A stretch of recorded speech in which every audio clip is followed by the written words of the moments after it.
সারা দেশব্যাপী ভারতীয় জনতা পার্টির যে সংগঠন পর্ব চলছে তারই অঙ্গ হিসাবে আমাদের ত্রিপুরা রাজ্যেও এই পর্ব চলছে এবং আপনারা সকলে অবগত আছেন বিগত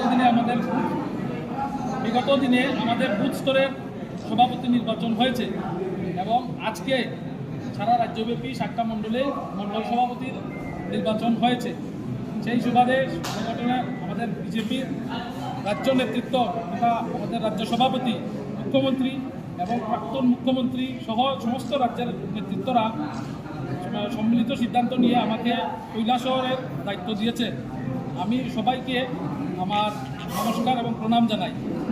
পাশাপাশি কৈলাসহর মণ্ডলের যে 59টি বুথ আছে, বুথ এলাকার যে সমস্ত কার্যকর্তারা আছেন সবাই আমাকে সবসময় সহযোগিতা করেছেন এবং এই নির্বাচনেও সহযোগিতা করেছেন, তাদেরকেও আমি আমার ধন্যবাদ জানাই। পাশাপাশি দেখেন আজকে আমাদের পরিচয়